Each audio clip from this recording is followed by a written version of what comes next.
eres mi gozo y mi paz. Tú eres mi amor.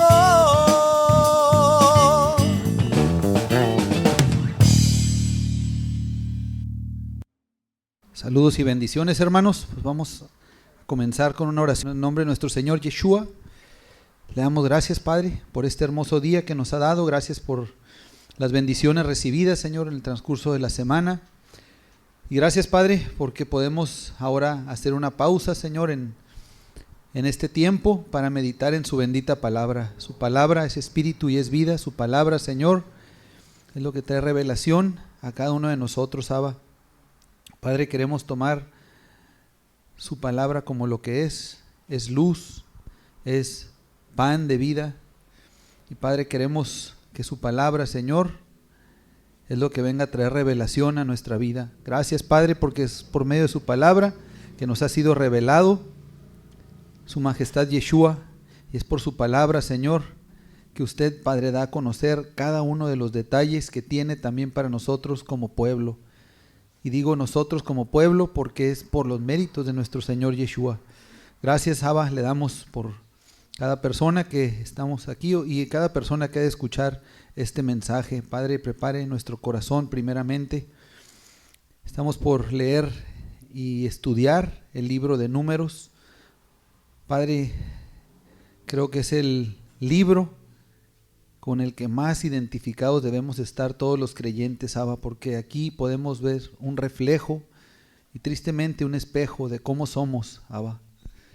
Pero para eso vino, Señor, nuestro Señor Yeshua, para que este mundo no permanezca en tinieblas, sino que la luz de su majestad Yeshua resplandezca en cada uno de nosotros y a su vez nosotros poder reflejar esa luz.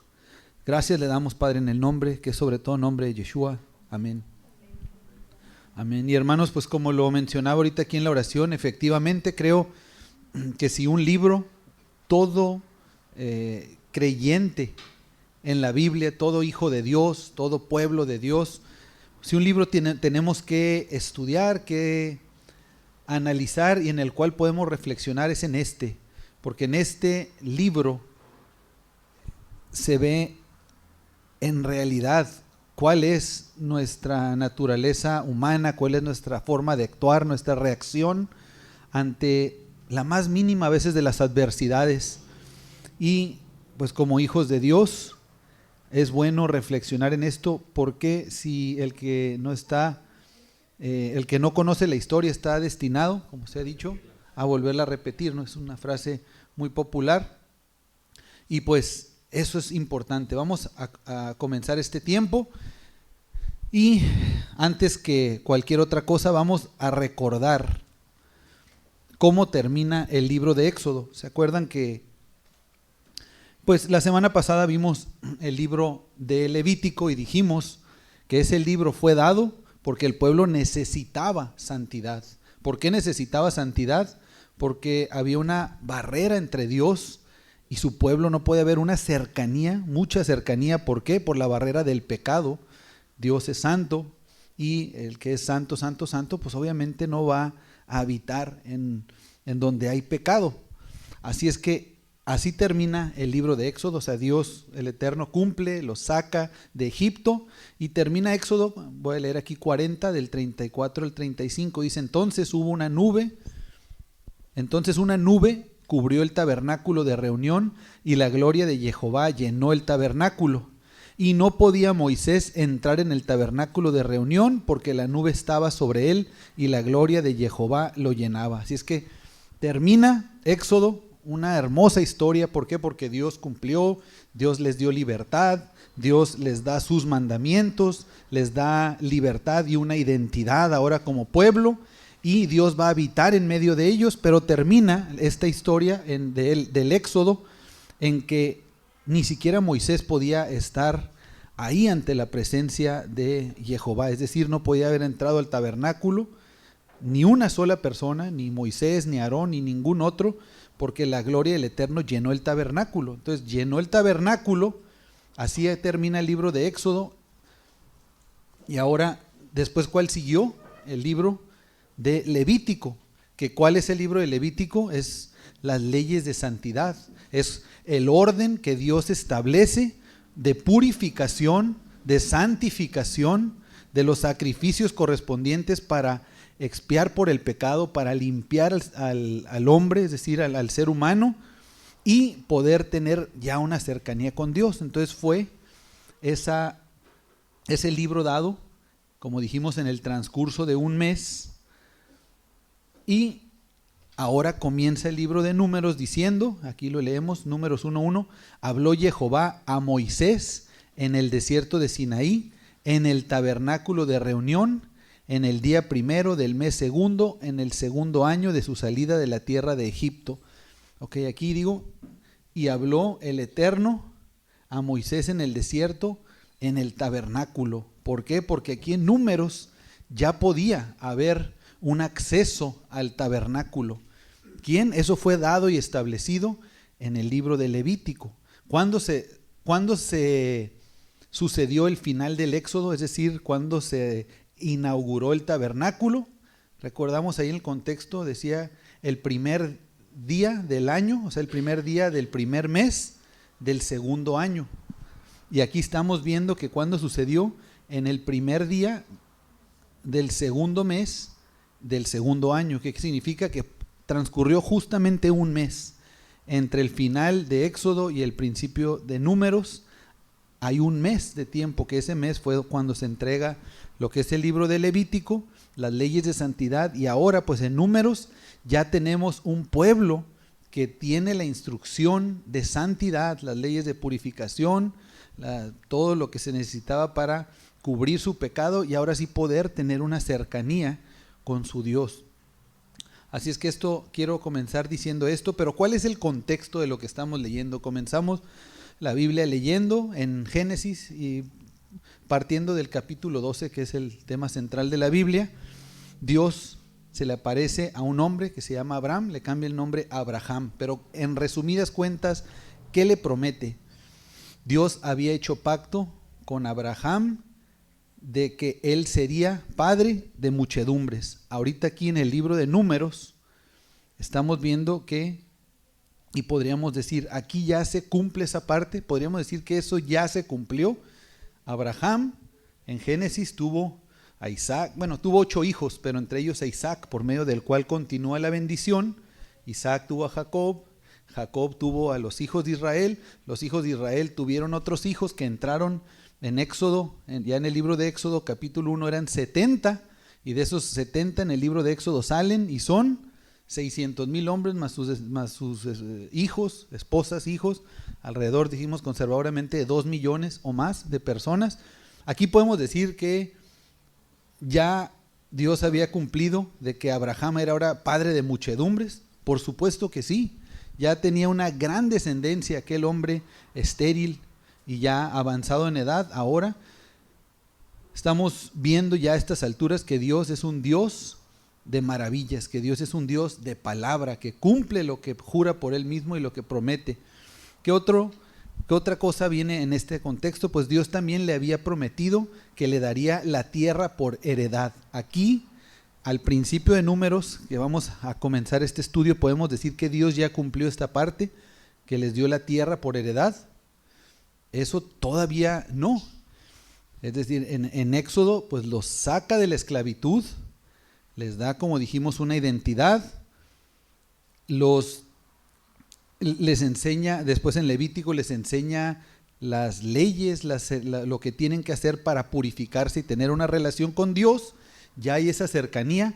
Ahora en el libro de Números es el libro, se llama Números, pero realmente pues no es un libro de matemáticas o que incluya sumas, restas, multiplicaciones, divisiones, álgebra. No, nada de eso. Parecería por el título del nombre. Muchos han dicho pues debió haber sido llamado el libro de la jornada. ¿Por qué jornada? Porque el libro en sí, el tema central es de que aquí van a comenzar, después de que Dios ya les dio la libertad, les dio una identidad y les dio purificación. Ahora ya puros, ya confiados en Dios, ya conociendo y teniendo una relación con Dios, Y cuando tiene una relación con Dios, pues ¿qué es lo que tendría que ser la convicción del pueblo? No hay nadie como nuestro Dios. Él es poderoso, venció a todos, humilló a los otros dioses falsos de Egipto. Toda adversidad que se presenta, Él solventa. Él nos ha dado bienestar, nos ha dado alimento, nos ha dado protección del sol, nos ha dado la vestimenta. Todo proveía el Eterno, hasta algunos caprichos, ahí llegó a proveer el Eterno. Y es para que el pueblo diría, ahora sí, creemos en Dios, creemos que Él ha cumplido y va a cumplir, vámonos a la tierra prometida.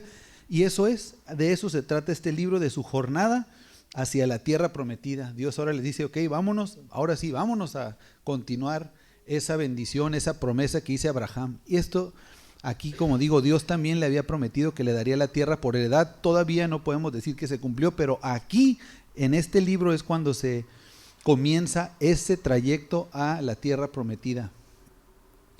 ¿Qué otra cosa había prometido Dios a Abraham? Dios le dice que en él serían benditas todas las familias de la tierra. Bueno, sabemos que eso sucede muchos o miles de años después en nuestro Señor Yeshua, pero Dios es de palabra y en el resto de toda la Biblia se va considerando estos puntos del juramento de Dios mismo a Abraham. Aquí vamos a proceder y a continuar haciendo énfasis en ese segundo punto. El primero ya lo cumplió, el segundo, aquí comienza esa jornada hacia la tierra prometida y ahí vamos a enfocarnos. Y bueno, el otro viene más adelante. Entonces, antes de entrar directamente a números, al contenido de números, vamos a ver algunos datos generales del libro. Su nombre en hebreo es Bamidbar, que significa en el desierto. Así se llama el libro. Números se le puso en griego. ¿Por qué números? Números se le pone porque en realidad el libro incluye 2 censos. Se llevan a cabo 2 censos. ¿Qué es censo? Pues censar, es cuando se hace un conteo para ver el número de población, para darse una idea bien de la población, quiénes son, cuántos son y todo ese tipo de datos. Así le pusieron en griego, pero el nombre original es en el desierto. Así comienza. Y llamó Dios a Moisés, lo acabamos de leer, y llamó Dios a Moisés en el desierto, o sea, así se le llamó.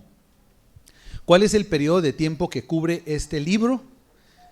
Se redondea y mucho se dice que son 40 años, pero realmente son 39 años y fracción que cubre. ¿Cómo lo podemos saber? Porque ya lo leímos, empieza el conteo ¿en qué año? Dicen el segundo mes del segundo año de la salida de los hijos de Israel. Eso es cuando empieza el libro, están en el segundo año y termina el libro en el año 40. Así es que del año 2 al año 40, ¿cuánto tiempo transcurre? Algunos 39 años y fracción.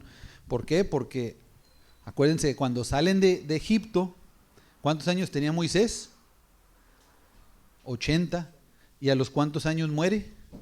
A los 120. Entonces se cumplen 40 años, pero a la muerte de Moisés. Aquí no se va a morir en números, se muere dentro de Deuteronomio. Es más, al final prácticamente ya de Deuteronomio, lo que nos da a entender que números son 39, ponle y medio años, 39 años y varios meses, y el libro de Deuteronomio es menos de un año, son unos cuantos meses que rápidamente después Moisés tiene que instruir a las nuevas generaciones. ¿Por qué? Porque bueno, sabemos que se mueren la mayoría de estos, es más, todos menos 2 del primer censo, ahorita lo vamos a ver. Entonces son 39 años, al igual que los 3 libros anteriores.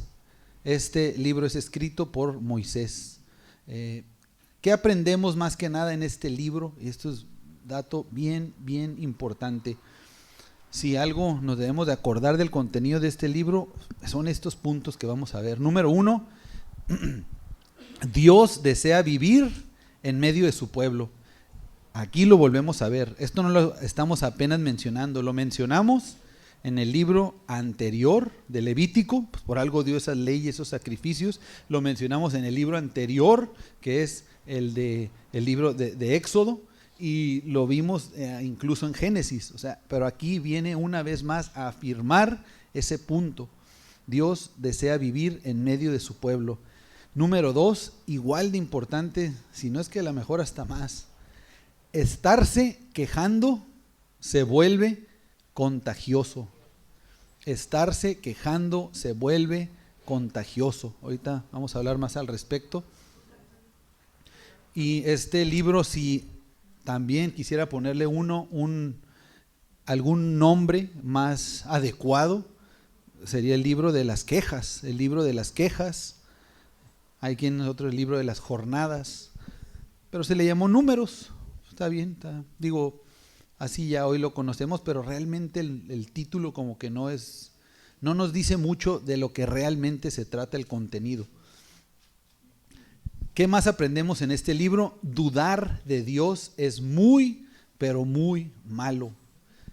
Dudar de Dios. ¿Por qué? Porque no nada más se la pasó el pueblo en este contexto, en este libro, en estos 39 años quejándose, sino dudando de Dios. Y no nada más dudando, sino llegando al punto en el que decían que casi que la promesa hecha a Abraham, Isaac y Jacob, lejos de ser una bendición, era algo malo. Imagínate hasta ese grado. Y no empezaron diciendo eso, sino empiezan de una manera muy sutil, empiezan quejándose por algo pequeño y no pasa, nadie dice nada, sino otros se suman y ahí va sumándose y haciéndose más grande la bola de nieve que vamos a mencionar ahorita más adelante.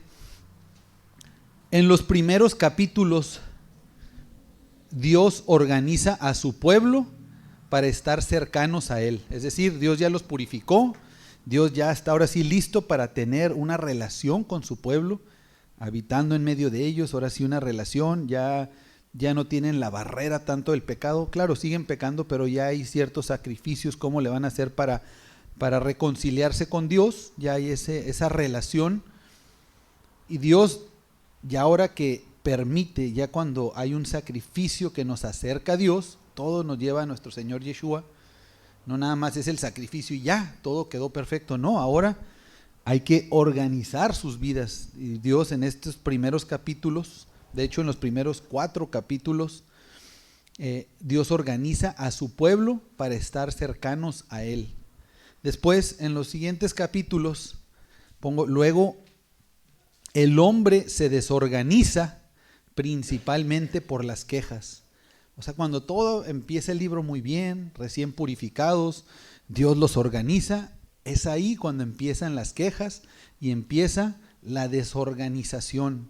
Las quejas, los chismes, las dudas de lo que Dios dice, cuando empiezan a cuestionarse, oye, ¿y este Moisés qué? ¿Y este quién? Pues yo también. Y todo eso es lo que viene a desencadenar y a desorganizar el orden que Dios dio originalmente. Finalmente, en la última parte del libro, Dios los reorganiza, pero para reorganizarlos, ¿qué hizo? Acabó y cortó a aquellos que estaban metiendo ese desorden y ahora comienza esa reorganización con las nuevas generaciones. Como digo, este libro pues es un libro en el cual todos los creyentes necesitamos meditar, porque es muy común que digamos, bueno, pues ya presentamos el sacrificio, ya estamos puros delante de Dios, y ese es el sacrificio de nuestro Señor Yeshua, por supuesto, que es suficiente para purificarnos y darnos una relación con Dios, pero no se acaba ahí. Ahora hay que organizar nuestra vida en base a la función que Dios manda, a las indicaciones que Dios manda. Este libro comienza, como dije, es un libro de una jornada, haz de cuenta un viaje, nada menos. Ahorita vienen de un viaje, ahí Gerardo, Erika, y lo platicaba aquí con Gerardo, le digo, qué rápido se pasa el tiempo cuando anda uno de viaje, ¿va? Dice, sí, rapidísimo. ¿Cuántos días estuvieron por allá? 9 días. Pues sí, son varios días para viaje, está suave, ya es un tiempo, pero pasa volando. En este caso, este libro se puede decir que es un viaje. Ustedes se fueron 9 días. En este libro, ese viaje, ¿cuánto duraría? ¿Cuánto era el tiempo que debía haber durado? Porque comienza en el Sinaí, pero iban con destino a la tierra prometida, que termina el libro justo ahí en esa parte. Iban ahora sí que del Sinaí a Kadesh Barnea, que es donde termina ya el libro. O sea, el libro sí contempla ese trayecto, y era un viaje de 11 días. Ya, si recuerdan, ya lo hemos visto y mencionado, casi no se menciona, pero eran 11 días. Entonces, de manera que cuando Dios les dice, ok, listos, ya están listos, vámonos, y dice, vamos a partir a la tierra prometida, en la mente de todos tuvo que haber dicho, vámonos, en 11 días estamos ahí, qué suave, qué bien. Pero esos 11 días se convirtieron en 39, casi 40 años. De hecho, si sacamos también cuentas, somos minuciosos, son poquito menos de 39 años, pero bueno, son 38 años y 10 meses al parecer, que tardaron en llegar a un destino que eran 11 días. Vamos a ver por qué. Ya solté la sopa de una pregunta que tenía anteriormente, pero no hay problema. O sea, pongo aquí imagen para que recordemos, es ese trayecto. Si ven esa línea roja representa ahí pues lo que tuvieron que haber recorrido del Sinaí a Kadesh Barnea. ¿Cuál es la estructura de Números? Vamos a mencionar la estructura. Cada uno de estos libros lo hemos ido separando en partes o en secciones. Este libro pues lo vamos a separar en 2 secciones. ¿Cuáles secciones? Pues el libro de Bamidbar. La primera sección va a ser del capítulo 1 al 25 y es el censo de los que salieron de la tierra de Egipto al pie del Sinaí. O sea, son 2 censos que se hacen en este libro. El primer censo está al principio del libro y es un censo de los que salieron de Egipto. Después, la segunda sección va a ir del capítulo 26 hasta el final del libro, el 36, y es el censo de las nuevas generaciones. Pongo censo de las generaciones en la tierra de Moab. Así es que, aunque son 2 secciones, vamos a separarlo una en cada sección. Como cada sección también a su vez la hemos estado separando en partes, hoy vamos a tratar de cubrir lo más que se pueda de la primera sección, y con el favor de Abba la próxima semana pues continuamos en la segunda sección. En esta sección, que es, vamos a decirlo, que es referente al primer censo, la primera parte de esta sección es la organización del campamento de Israel alrededor del tabernáculo, del capítulo 1 al 4. La segunda sección, la segunda parte es instrucciones diversas que da Dios referente al liderazgo y sacerdocio y la movilización del campamento, de los capítulos 5 al 10. Después la tercera parte de esta sección es del capítulo 11 al 20, es un pueblo quejumbroso y dudoso de Dios. Y la cuarta parte de esta sección es del capítulo 21 al 25, de hecho el 26 ya abarca del otro censo. Esta cuarta parte es Dios los sigue protegiendo y les da la victoria hasta que pues sucede algo que vamos a ver ahorita más adelante. Dios los sigue protegiendo a su pueblo. Entonces Dios es bueno, Dios es paciente, pero a veces nosotros como pueblo, y no a veces, muy, muy, muy seguido, abusamos de la paciencia y nos aprovechamos de la nobleza a veces de Dios, ¿no? Recuerdo eso porque se aprovechan de mi nobleza, pero realmente hay veces, en este caso sí tristemente es algo cierto. Dios es bueno, Dios es paciente y misericordioso, y a veces abusamos de eso. Vamos a ver de la primera sección, la primera parte, hacer énfasis en esto. Como dijimos, Dios da una organización del campamento, da un orden. Pongo la organización del campamento de Israel alrededor del tabernáculo. ¿Cómo era? Pues ya vemos que Jehová habita en medio de su pueblo y ahora sí ya pueden acercarse a Dios por medio de los sacrificios, pongo. Dios da orden al campamento y asigna lugares específicos para los levitas alrededor del tabernáculo. Entonces, si vimos el tabernáculo, ¿se acuerdan cómo estaba? Bueno, lo vimos ya eso, no recuerdo, creo que la semana pasada, pero creo que también anteriormente en el libro de Éxodo hablamos algo de eso. Pero bueno, es el tabernáculo, alrededor del tabernáculo los primeros que habitaban eran los levitas. Estaban los levitas alrededor del tabernáculo, pongo en lugares específicos. Después asigna lugares para cada uno de las 12 tribus. O sea, Dios pone un orden para todo. Esto era en el tabernáculo, pero en nuestro tiempo también. No nada más era, pues ahí va, Moisés es el líder y punto, ya todo lo demás háganle como quieran, no. Vemos que aún Moisés, Dios le dio una revelación que iba a hacer pues lo que le reveló también Jetro, ¿se acuerdan? Que él no iba a poder solo con todo, que asignara ciertos líderes. Aquí lo más importante que quiero mencionar es que Dios establece un orden, y ese orden le da su lugar a los levitas, le da lugar a cada tribu, o sea, cada tribu tenía que estar en el sitio donde le correspondía, no donde quisiera, y aún de cada tribu pongo aquí, formaba 4 grupos de tribus, cada grupo para rodear el tabernáculo, y asigna a una tribu líder de cada grupo. Si se fijan, hay un orden.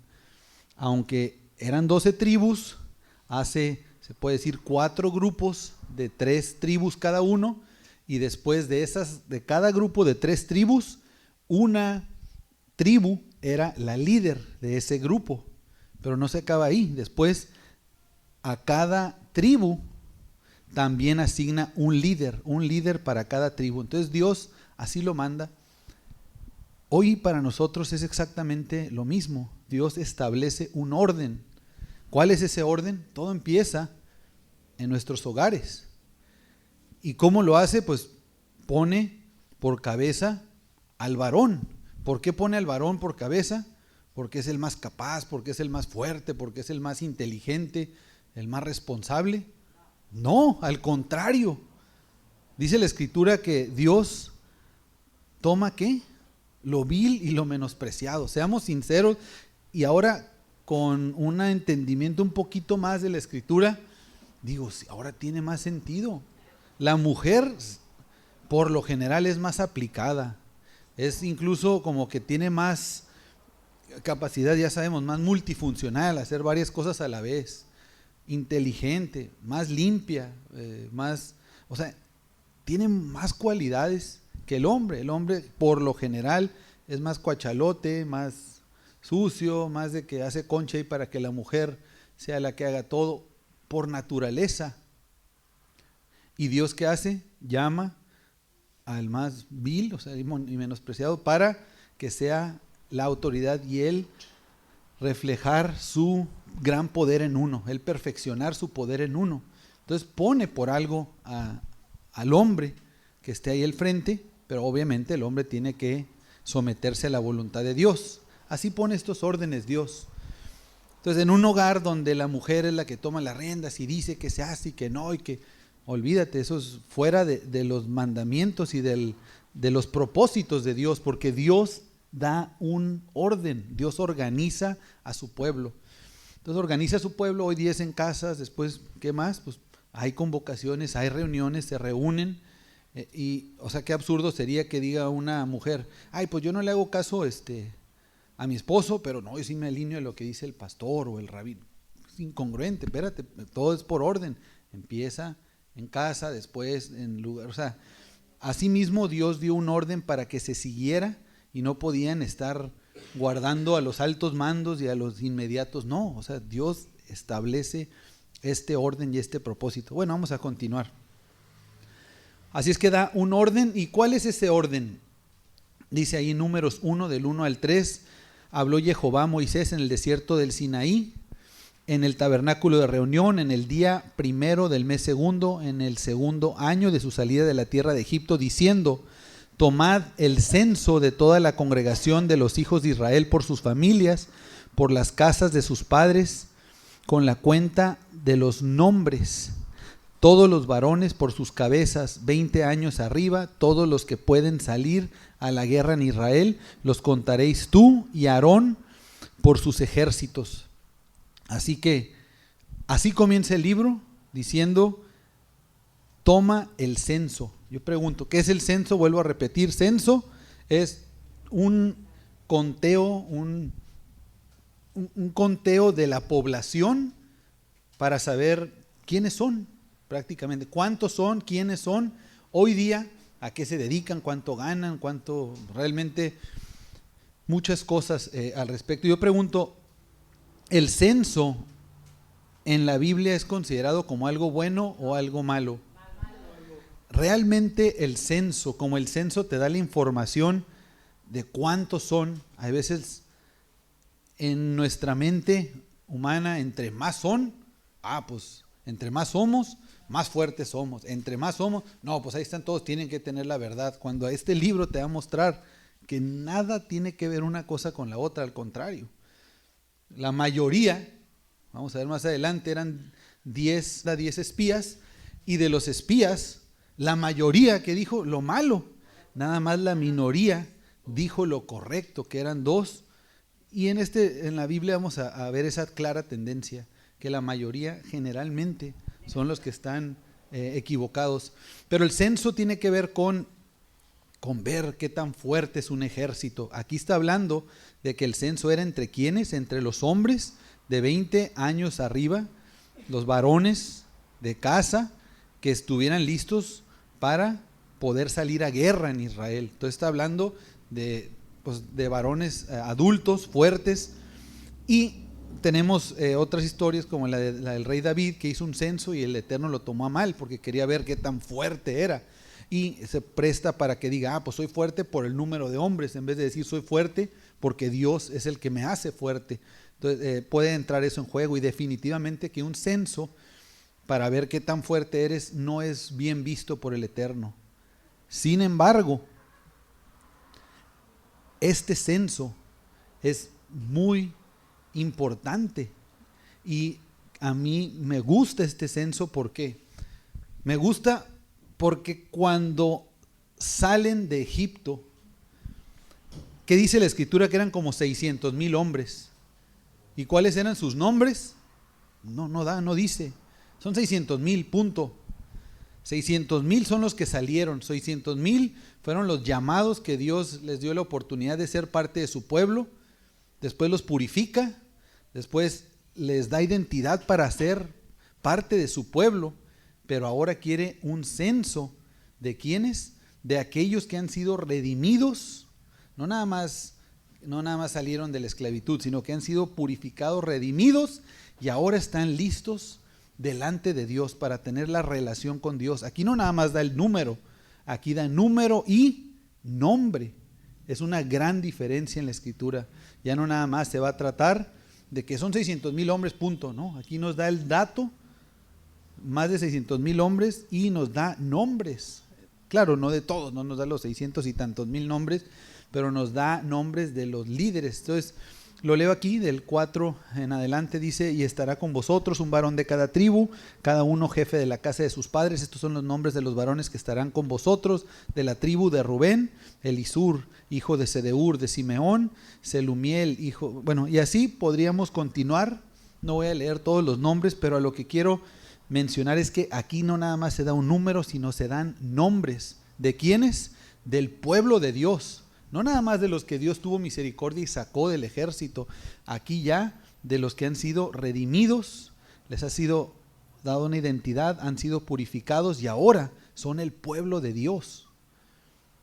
Dios no nos ve a nosotros como un número, de que mi pueblo pues son X número, en mi congregación son tantos. Wow. Así a veces, ¿cuántos son en tu iglesia? 80, no, 30, no, 100, sí. En la tuya, no, en la mía son 17,000. No. Gloria a Dios, estás bendecido. No, así no lo cuenta Dios. te apuesto que son 17,000, ni el nombre de todos se saben. ¿Tú crees que el pastor se va a saber el nombre de 20, 30,000 en esas iglesias? Claro que no, no es el propósito de Dios. Dios a los suyos les tiene su nombre. Dios sabe nuestro nombre cuando somos de Él, cuando hemos sido redimidos, cuando hemos sido purificados. Imagínate, hoy día, estas personas, ¿quién es Elisur? A ver, vamos a leer aquí. De Gad, Eliasaf, hijo de Deuel. ¿Quién es Deuel? Sabrá Dios. Ni en su casa lo conocen. Bueno, en su casa probablemente sí lo conocían, pero el Eterno lo conoce al grado de que está incluido en su bendita palabra. ¿Y quién era? Te apuesto que era un varón que se sometió a la voluntad de Dios, que dijo: yo estoy listo para seguir a Dios. Imagínate estar en las hojas de la palabra de Dios. Tú y yo ya no vamos a poder estar en las hojas de la palabra de Dios, pero podemos estar en un libro aún más importante, en el Sefer Hayim. Es el libro de las vidas o libro de la vida. ¿Quién va a estar ahí? ¿Quiénes van a estar ahí? Los que se someten al orden que Dios da, los que se someten a la voluntad de nuestro Dios. Son cosas en este libro que se ven, un censo, y no se le presta importancia, pero todo en la Biblia tiene importancia. ¿Cómo lo diseñó el Eterno? ¿Cuál es el orden que estableció? Bueno, está el tabernáculo, ya leímos alrededor del tabernáculo quiénes estaban, los levitas, y nos dice que en un lado estaban Merari, o los descendientes de Merari, que era hijo de Leví, otro hijo de Leví que era Coat, otro, aquí el otro que era Gersón, y finalmente del otro lado estaba Moisés, Aarón e hijos. Si se fijan, son diferentes descendientes de diferentes. Más adelante sabemos que a quién se le da, no más adelante, miento, ya sabemos aquí a quién se le dio el sumo sacerdocio, a quiénes fue, porque a veces decimos los levitas, pero bueno, había de todo tipo de levitas, pero el sumo sacerdote venía no puede ser de Merari, ni de Gersón, ni de Coat, tenía que ser de Aarón.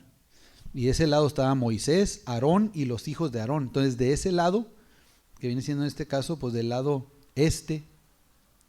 ahí van a estar siempre, ahí a la puerta del tabernáculo, porque de ese lado estaba la puerta, ahí van a estar Aarón y sus hijos y los descendientes.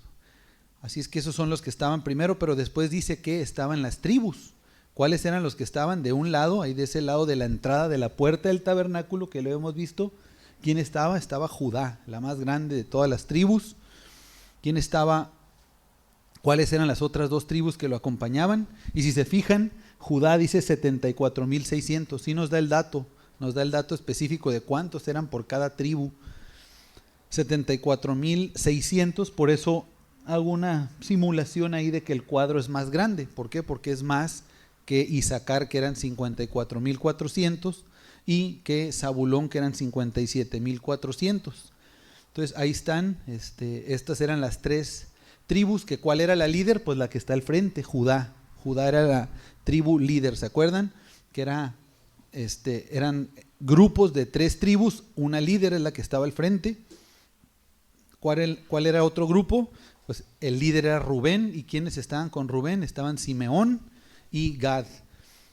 Hacemos también esa proporción, ahí Rubén 46,500, Simeón 59,300 y Gad 45,650. Bien, del otro lado estaba la tribu líder, era la de Dan con 62,700, y las que lo acompañaban eran Aser con 41,500 y Neftalí con 53,400. Y quienes estaban del lado oeste, podríamos decir, estaba Efraín, la tribu líder, con 40,500, y las que lo acompañaban eran dos más chiquitas. Ese es el lado más pequeño, se podría decir. Era la de Manasés, 32,200, y Benjamín, 35,400. Esto es Números 2. Es mucha escritura, pero aquí está narrado ya de una manera gráfica, Números capítulo 2. Entonces, de entrada, así estaban formados. Esta es la única manera que podían estar formado el pueblo, es decir, acomodado el pueblo alrededor del tabernáculo, porque así lo dice la Torá, así lo instruyó el Eterno. Ese es el capítulo 2, vuelvo a repetir, de Números, y dice que no podían hacerse más para allá, o sea, no se podían extender más para allá del tabernáculo, tenían que estar dentro de los límites, ya sea al norte, sur, este, oeste. Entonces, por fuerza, esta es la única forma que pudo haberse formado, y ahí en medio de esta imagen del pueblo, de esta figura, de esta forma que era formada por el pueblo, es donde se manifestaba ahí en medio del tabernáculo la presencia del Eterno. Así es que, ¿qué imagen tenemos aquí? Pues claramente podemos ver que es una cruz, y hay mucha polémica alrededor de la cruz, y nuestro Señor Yeshua murió en una cruz o en un madero generalmente interpretado como ahora sí que un palo así recto, sin que sea en forma de cruz. ¿Por qué? Porque dicen es que la cruz podría traer un trasfondo pagano, que los celtas y otros grupos, ahora sí que surgen de adoración a otros dioses, la han utilizado y la llegaron a utilizar incluso antes de Cristo. Bueno, sea el motivo que sea, nosotros no nos estamos enfocando en eso, sino en la bendita palabra de Dios, en la Torá. Y vemos que la presencia de Dios, cómo se manifestaba, en dónde se manifestaba, en el pueblo que formaba esto. Esta era la forma del pueblo. Así es que a mí no me queda la más mínima duda que nuestro Señor Yeshua, que en Él se manifiesta la plenitud de la deidad del Padre, que en Él se manifiesta la presencia de Dios. Me atrevo a decir, mucho más que incluso en el tabernáculo, en el tiempo de Moisés. No le quito ningún mérito, al contrario, es admirable esto que vemos aquí, pero no me queda la menor duda que su majestad Yeshua muere en una cruz por esto. Es una sombra y figura de aquello que habría de venir. Así es que bueno, pongo aquí esta imagen, esta cruz, y es lo que podemos ver en Números capítulo 2, claramente se puede decir, o podríamos interpretarlo, vuelvo a decirlo, interpretarlo, porque es meramente una interpretación, pero creo que muy sólida en base al contexto de la Torá. Así es que esta era la forma en que estaban organizados. Suman cada uno de ellos, es decir, cada una de las tribus, el número de hombres de cada tribu, y nos va a dar el total del pueblo.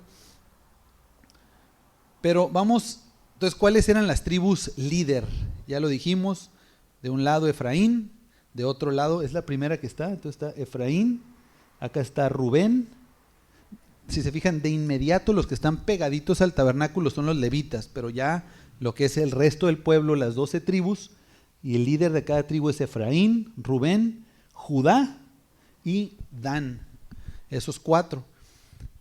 Esos líderes, vamos a ver al lado de cada tabernáculo. El 4 es un número muy común en la escritura, que representa estabilidad, equilibrio. Hay muchas cosas, los 4 confines de la tierra, el nombre de Dios son 4 letras, Yud, Hei, Vav, Hei, incluso el nombre de nuestro Señor Yeshua, 4 letras, aunque claramente se cree que su nombre era Yehoshua. Sin embargo, son 4 que representa estabilidad. En la escritura nos habla acerca del trono de Dios. En el trono de Dios estaban 4 seres vivientes. Siempre el 4 constantemente se está presentando. Y en Deuteronomio vamos a ver qué representa en base a la Torá Efraín. Efraín en Deuteronomio 33:17 dice: como el primogénito de su toro en su gloria. El toro o el buey, dice otras traducciones el buey, como el primogénito de su buey en su gloria, y sus astas como astas de búfalo, con ellas acorneará a los pueblos juntos hasta los fines de la tierra. Ellos son los 10 millares de Efraín. Entonces Efraín, de acuerdo a la Torá, proféticamente se le da una referencia como de un toro, que representa, que es el toro, pues fortaleza, es un animal idóneo para un sacrificio. Hay mucho que ver acerca del toro. Rubén, vamos a ver qué dice la escritura acerca de Rubén, sobre todo en Génesis. Si se acuerdan, en Génesis 48 y 49 son las bendiciones de Israel sobre sus hijos. Cuando se está despidiendo ya prácticamente ellos, les da una bendición profética a cada uno. En Deuteronomio 33 son las mismas, el mismo escenario, pero ya no es obviamente Israel o Jacob, sino ahora es Moisés bendiciendo a cada una de las tribus antes de morir, justo antes de morir, también profético. Entonces vimos que Efraín representa un toro, es representado por un buey. En el caso de Rubén, ¿cuál es la bendición principal? Dice: mi primogénito, mi fuerza, el principio de mi vigor. Se va más por el lado humano, por el lado de que es su primogénito, de que es su hijo. Por ese lado, Rubén, ¿qué significa? Reubén, que es en hebreo, Reubén es mira al hijo. Reubén, ve al hijo, mira al hijo. Entonces claramente Rubén, ¿qué significa? ¿Qué representa? ¿Qué literalmente significa? Un hijo, es un descendiente, el hijo del padre, un hombre, ahora sí que un padre tiene pues a un hijo varón, se entiende en este contexto que está hablando de un hijo varón, y en este contexto se identifica como un hombre, un varón, hombre. No sé si ustedes, es muy popular que, porque aquí dice el contexto que no nada más estaban las tribus, sino las tribus tenían un estandarte. En la Biblia en ningún lugar dice qué imagen tenía ese estandarte. Es bien popular que digan, mira, y se hacen hasta estandartes de Rubén, Simeón, Judá, Leví, Efraín, de todas las tribus, Manasés, Isaacar. Pero ¿de dónde sacan esa idea? Pues son interpretaciones del recuento de lo que habla la Biblia, porque en ningún lugar dice el estandarte de Efraín tenía esto, el estandarte de Dan tenía esto otro. No lo menciona. Son interpretaciones por lo general de las bendiciones de Génesis y de Deuteronomio.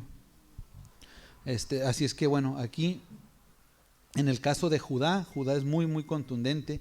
Génesis 49:9 dice: cachorro de león, Judá, de la presa subiste, hijo mío, se encorvó, se ensanchó como león, otra vez, así como león viejo, ¿quién le despertará? Entonces Judá lo relaciona directamente con un león. Eso es muy, muy fácil. Entonces estas son las tribus líder. Estaba, como se puede decir, lo que proféticamente representa un buey, lo que proféticamente representa un hombre, lo que proféticamente representa un león.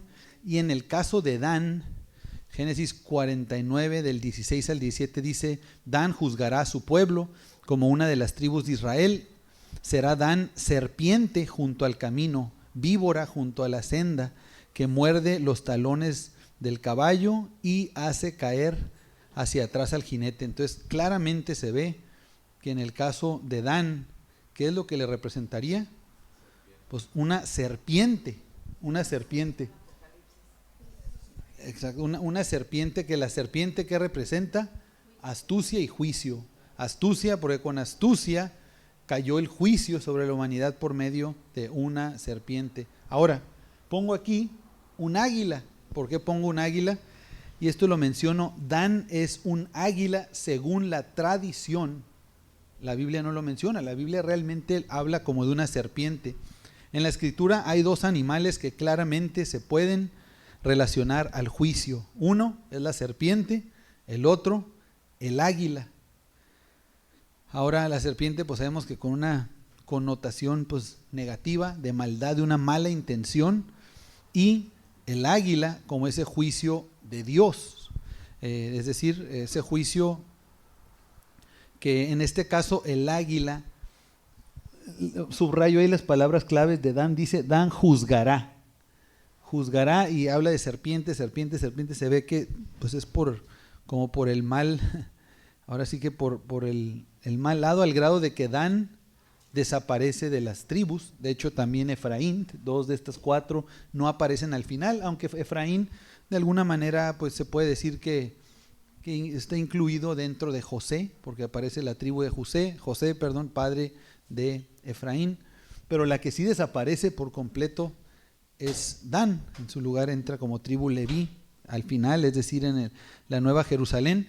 Pero ¿por qué pongo un águila? Porque habla de juzgar, y aunque la tradición judía dice que Dan representa el águila. Pues la Biblia dice que representa una serpiente. Lo que sí es que en este contexto habla de juzgar, y el animal que representa juicio es, vamos a leer, ahí pongo algunas referencias, nomás puse 3, vamos a leer Deuteronomio 28:49, si me acompañan.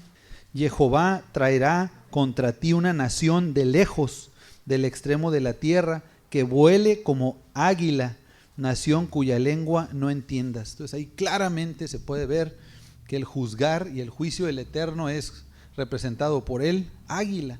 Jeremías 48:40 dice la palabra de Abba: porque así ha dicho el Eterno, he aquí que como águila volará y extenderá sus alas contra Moab.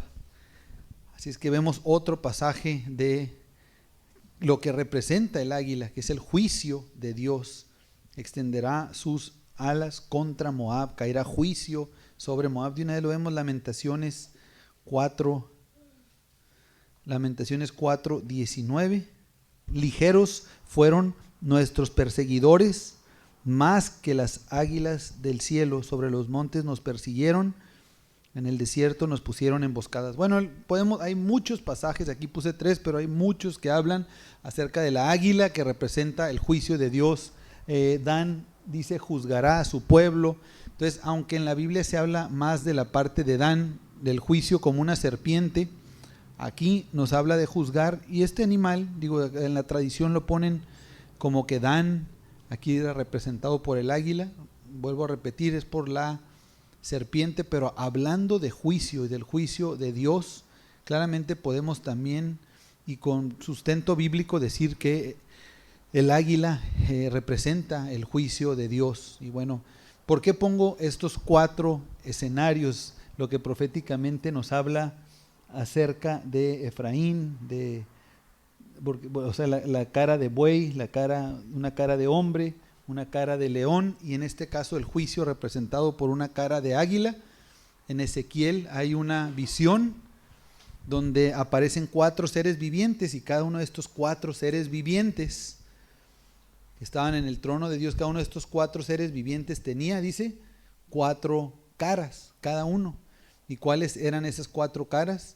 Así que de un lado tenía uno pues como león, el otro como cara de hombre, el otro cara de buey y el otro cara de águila, que de alguna manera esto se puede relacionar a lo que en el tabernáculo, las tribus que estaban alrededor del tabernáculo.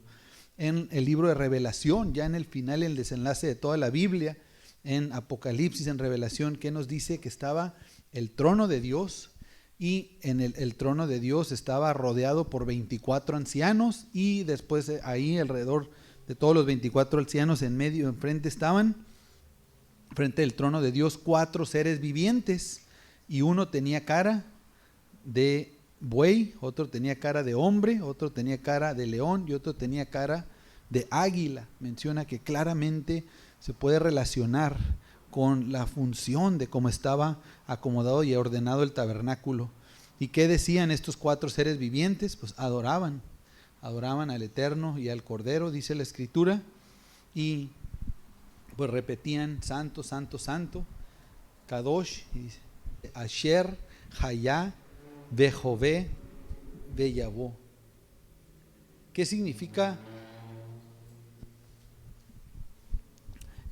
Es que me quedo pensando porque me acuerdo y me imagino estos 4 seres vivientes cantando la canción de Kadosh, así, Kadosh, Kadosh, Kadosh. Obviamente no estaban entonando ese canto, pero pues eran estas palabras lo que estaban diciendo, el que es, el que era y el que ha de venir. Y eso es lo que estaban diciendo estos 4 personajes, seres vivientes, que de alguna manera estaban representados ahí en el tabernáculo.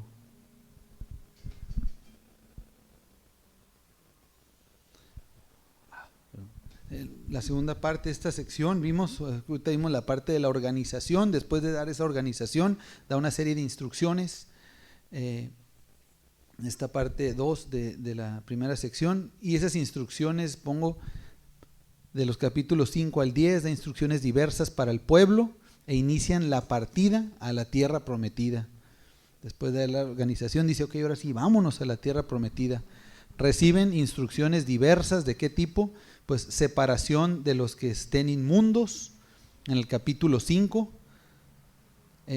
Habla en el capítulo 6 sobre los votos nazarios, los compromisos que hace uno personalmente con Dios.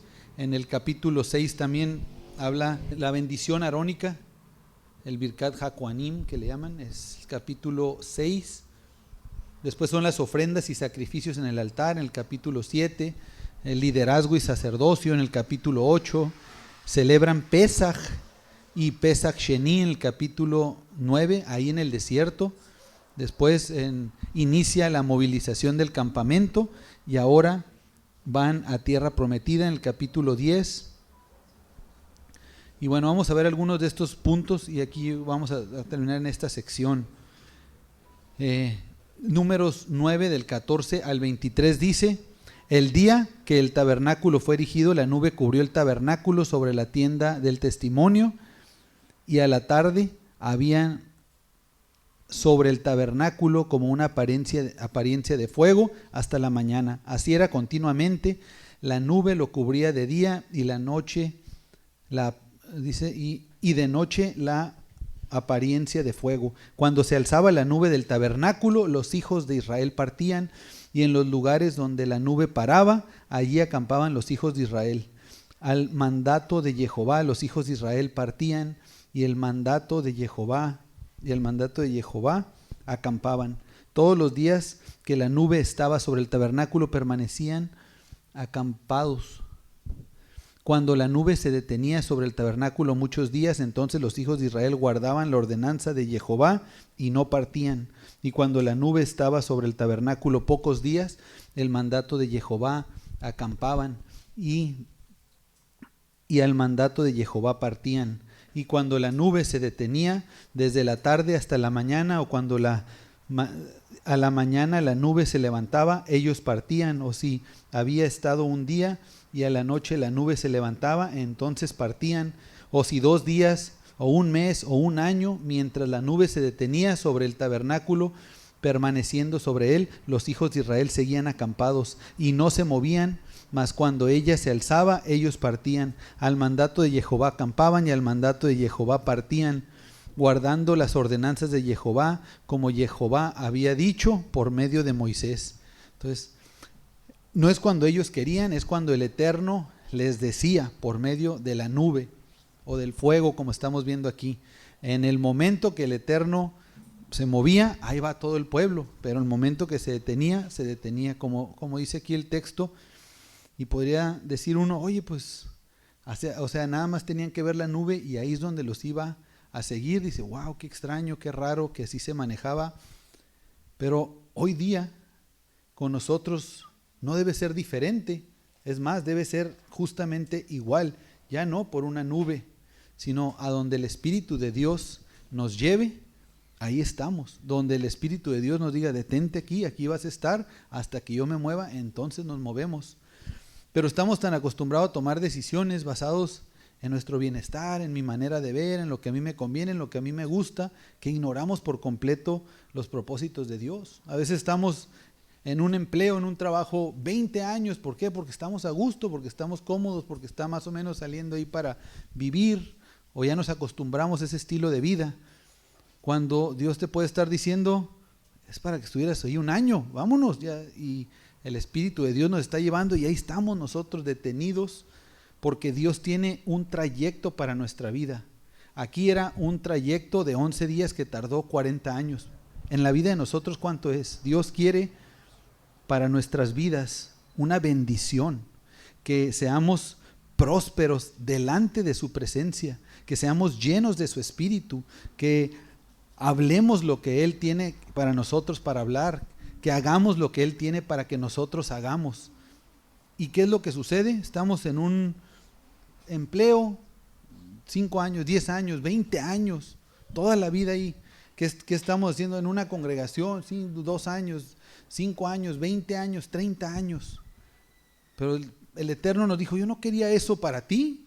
O sea, tienes 30, 40 años, al igual que los hijos de Israel, cuando yo para ti tenía para que fueras con este destino, con este rumbo, con este propósito. ¿Y por qué no nos damos cuenta. Cuando analizamos esto es cuando se movía la nube. ¿Y cuándo se movía la nube? Cuando los hijos de Israel estaban listos para caminar. Cuando los hijos de Israel, si habían rebeldía, necedad, pues el Espíritu de Dios no se movía porque no estaban listos para recibir lo que el Eterno tenía para ellos. Esa es la pregunta. ¿Estamos listos nosotros para lo que el Eterno tiene para nosotros? Pues hay que movernos según su Espíritu nos lleve a movernos, no nuestras ganas o nuestros deseos. Este libro es hecho para nosotros, hermanos, para que nosotros analicemos todos estos puntos. El día que el tabernáculo fue erigido, la nube cubrió el tabernáculo sobre la tienda del testimonio, y a la tarde había sobre el tabernáculo como una apariencia de fuego hasta la mañana. Así era continuamente la nube, lo cubría de día y de noche aparecía el fuego. En Éxodo 13, el 21 al 25 decía: y Jehová iba delante de ellos de día en una columna de nube para guiarlos por el camino, y de noche en una columna de fuego para alumbrarles, a fin de que anduviesen de día y de noche. Nunca se apartó de delante del pueblo la columna de nube de día, ni la noche, ni de noche la columna de fuego. Siempre el Eterno viendo por ellos, alumbrando, dándoles todo lo que necesitaban. Así es que 1 Corintios 10, del 1 al 4, porque no quiero, hermanos, que ignoréis que nuestros padres todos estuvieron bajo la nube y todos pasaron del mar, y todos en Moisés fueron bautizados en la nube y en el mar, y todos comieron el mismo alimento espiritual y todos bebieron la misma bebida espiritual, porque bebían de la roca espiritual que los seguía, y la roca era Cristo, la roca era Mashiach, Yeshua, siempre delante de ellos viendo por el pueblo. Y aquí lo podemos ver. Todo esto era sombra y figura de su majestad Yeshua. Por fin, Números 10, del 11 al 13, dice: en el año segundo, en el mes segundo, a los 20 días del mes. O sea, todo eso, el libro comenzó en el mes segundo, el primer día. Aquí en Números 10 apenas han transcurrido, ¿cuánto? Pues 19 días, porque está en el día 20, o 20 días, vamos a decirlo. Así es que en el segundo año, en el mes segundo, a los 20 días del mes, la nube se alzó del tabernáculo del testimonio, y partieron los hijos de Israel del desierto de Sinaí según el orden de marcha, y se detuvo la nube en el desierto de Parán. Partieron la primera vez al mandato de Jehová por medio de Moisés. Entonces que dijeron: bueno, vámonos, ahora sí, nos vamos, se levantan, empiezan a caminar 20 días después de todo esto que estamos viendo. Y dicen: ahora sí, llegamos aquí en un ratito. Partieron los hijos de Israel. Ahí comienza el viaje. Y aquí comenzaba un largo viaje para Moisés y los hijos de Israel. Pongo cuánto tiempo tardaba el recorrido de ir del Sinaí a la tierra prometida. ¿Cuánto dijimos? 11 días. ¿Cuánto tiempo tardaron en llegar? 39 años prácticamente. 39 años tardaron. La pregunta es: ¿por qué? Dijimos, ¿por qué? Por las constantes quejas. Aquí voy a poner esta imagen, y pues aquí le vamos a parar. Pero pongo esa bola de nieve, que como ya sabemos, una bolita de nieve va creciendo. Cuando está en un lugar que está repleto de nieve, se avienta una bolita de nieve y se empieza a bajar, y empieza a transitar, a caminar y bajar esa montaña que está retacada de nieve, y conforme va bajando va agarrando más y más volumen.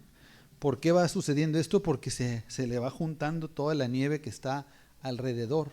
Esto es lo que vemos que sucedió en el pueblo, entre los hijos de Israel. Empiezan la queja, esa queja, si la recibe otro que añade más quejas, empieza a crecer, y esas quejas al rato se vuelven en el estilo de expresarse para la persona, pero esas quejas son tan malas que van ocasionando que uno se distancie de Dios, que uno empiece a dejar de creer en Dios, de manera que si, hermanos, nosotros somos de esas personas que somos quejumbrosos, que nos estamos quejando de cualquier cosa, cuidado, es más, cortemos de eso, cortemos de ese tipo de actitud de estarse quejando. Dice, ay, ¿y cuáles son las palabritas comunes? Ay, me choca, o sea, me choca, cómo me cae gordo, cómo me cae mal, cómo me molesta. Sí, yo soy una de las palabras que acostumbraba, trato ya no decirla, pero ya hasta digo yo, odio, así siempre odio que suceda esto, así cosas de ese tipo, pero eso es una queja que si no lo cortamos va a ir creciendo y creciendo. ¿Cómo me cae mal? ¿Cómo me cae gordo? ¿Y eso qué va anidando en nosotros? Falta de gratitud, falta de fe, exacto, amargura, y va creando y ocasionando que cada vez nos distanciemos y nos separemos más de los propósitos de Dios. ¿Por qué? Porque Dios llama y obra en aquellos que están agradecidos a Dios. Exacto, eso, como dijimos, esto se contagia, las quejas se contagian. Si tú le dices a una persona, ¿cómo me cae mal? Porque aquí vamos a suponer, ¿cómo me cae gordo que haga esto tal persona? Y otra persona, pues sí, a mí también. Y empieza a hacerse una bola de nieve terrible, que después que pasa se empiezan a anidar todo tipo de situaciones, se empiezan a levantar otros chismes, se empieza a levantar en contra del pueblo de Dios, otros que se creen más líderes, especialmente de Corea y eso más adelante, hasta que Dios tiene que tomar decisiones drásticas, cortar del pueblo a aquellos que se han dejado llevar precisamente y que se han ido como la bola de nieve más grande y más espesa y más bultosa, más voluptuosa cada vez.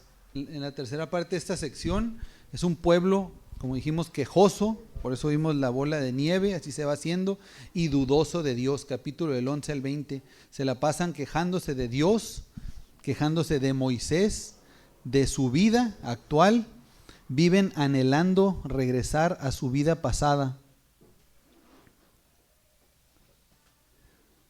Cuestionan a Dios, cuestionan el liderazgo de Moisés, dudan de las promesas de Dios hechas a Abraham, Isaac y Jacob. Vemos en esta parte los dos espías se siguen quejando, tienen sed y hambre. Dios les manda codornices y Moisés saca agua de la peña, reciben más instrucciones de Dios, y la verdad es que sí son varios puntos que no me gustaría ir tan rápido, lo vamos a dejar esta parte para la siguiente. ¿Por qué? Porque esta parte que sigue es como la más importante. Ya en la última parte pues es más fácil hablar acerca de las nuevas generaciones, porque es más bien una introducción al siguiente libro, al libro de Deuteronomio. Así es que leyendo voy a leer 11 y es en lo que nos vamos a quedar para la próxima. Aconteció que el pueblo se quejó a oídos de Jehová, y lo oyó Jehová, y ardió su ira, y se encendió en ellos fuego de Jehová, y consumió uno de los extremos del campamento. Entonces el pueblo clamó a Moisés, y Moisés oró a Jehová, y el fuego se extinguió, y llamó a aquel lugar Tabera, porque el fuego de Jehová se extendió en ellos. Entonces, ¿qué es lo que causó ira? La queja. Hermanos, cuando nos quejemos, más adelante en este mismo libro de Números, pero en este contexto de andarse quejando, andarse haciendo lo que uno quiera, no seguir el orden de Dios, es que Dios da una instrucción. ¿Y cuál es esa instrucción? Números 15, específicamente el verso 37, dijo, háganse franjas. ¿Para qué? Para que recuerden que somos llamados por Dios. Ahorita un debate muy popular es, oye, ¿las mujeres deben portar tzitziot? Yo preguntaría, oye, ¿las mujeres se quejan? Claro que se quejan. Es más, me atrevo a decir que a veces hasta más que los hombres. Me pregunto, oye, ¿las mujeres son dadas a levantar rumores y chismes? Por supuesto, los hombres también. Pero las mujeres, yo creo que aún más. Digo, puede ser que no, hay también hombres muy chismosos y a veces no lo dice uno, pero bien que, oye, te cuento algo, a ver, dime. Así. O sea, esa es la verdad. Si hay un oído que está dispuesto a escuchar, está participando y es exactamente lo mismo. Y luego y a veces, no, pues a ver, dime para orar. Como ahí dice, hay veces que dice, no, en las reuniones de oración, pues como oran por todas las peticiones, es donde se enteran y de todos los chismes y las situaciones. Y lejos de estar apoyando en oración, pues más bien se difunde el chisme. Pero bueno, entonces esa es la cuestión. Nos quejamos, chismeamos, hombres y mujeres, todos seamos sinceros, todos lo hacemos.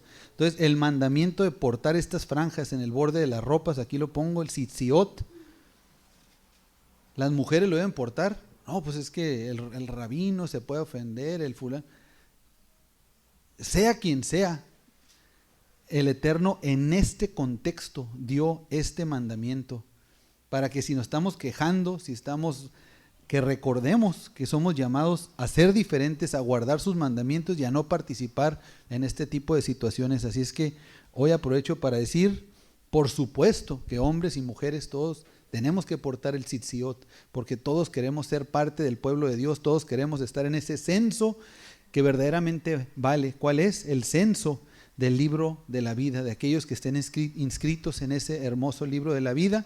Ya tenemos el sacrificio perfecto, ya tenemos la sangre para la purificación, que es la preciosa sangre de nuestro amado Señor Yeshua. Pero ahora, ¿qué falta? Falta hombres y mujeres que estén dispuestos a negarse a sí mismos, a esforzarnos y no quejarnos, sino ser agradecidos y guardar los mandamientos de nuestro Abba Kadosh. Bendito Abba, gracias le damos, Señor, porque su palabra, Señor, es alimento, Señor, y es la guianza, la guía de nuestra vida. Gracias, Padre, porque es por medio de su palabra, Señor, que podemos identificar al sumo sacerdote, podemos identificar sus propósitos, Señor, no en este sistema de Leví, Señor, hoy día. Gracias por ello, gracias por estas instrucciones que son las que nos anuncian, Señor, el reino de los cielos, que nos anuncian al sumo sacerdote que no tiene necesidad de expiar por sí mismo, sino que nos santifica, nos purifica y nos da un lugar delante de su presencia. Padre, perdónenos por quejarnos, Señor. Perdónenos, Señor, por no creerle a sus benditas promesas, Padre. Perdónenos, Señor, por pedir lo que queremos y no pedir, Señor, lo que ocupamos para las armas, Señor, que ocupamos para ser soldados de su ejército, Padre. Gracias, Abba. Gracias porque nos llama, Padre, a los que somos hombres y varones, Padre, a estar en casa, a proveer para los de nuestra casa, y no me refiero nada más a proveer un plato de comida, Señor, sino también proveer, Señor, la palabra de vida, Señor, la palabra que usted dio a su pueblo, Señor. Padre, el ejemplo perfecto lo hemos recibido y no tenemos excusa, Señor.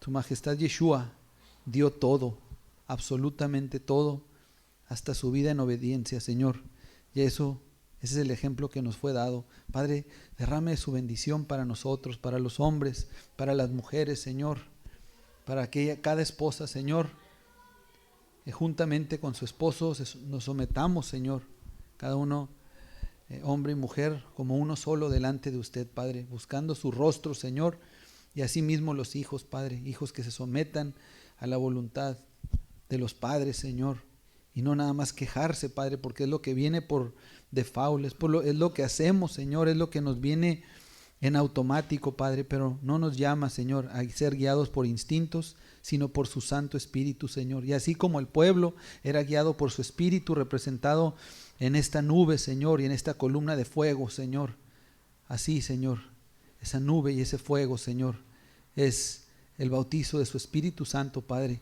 que viene sobre nosotros, nos da orden, Señor, y nos da esa guianza, Padre, para caminar a donde tenemos que caminar, Señor, para asentarnos donde tenemos que estar, para hablar lo que tenemos que hablar y callar lo que tenemos que callar, Señor. Pero sobre todas las cosas, Padre, queremos decirle que le creemos a usted, Abba, que creemos que usted le importamos más a usted nosotros que nosotros a nosotros mismos, que le importan más a usted nuestros hijos que nosotros, que lo que a nosotros nos importa nuestros propios hijos, Señor. Y usted sabe mejor, Señor, qué es lo que tenemos que hacer, Abba. Así es que no es a donde queramos ir nosotros, sino a donde usted nos lleve, guiados por su Santo Espíritu, Señor. Oramos en el nombre precioso, que es sobre todo nombre de Yeshua. Amén.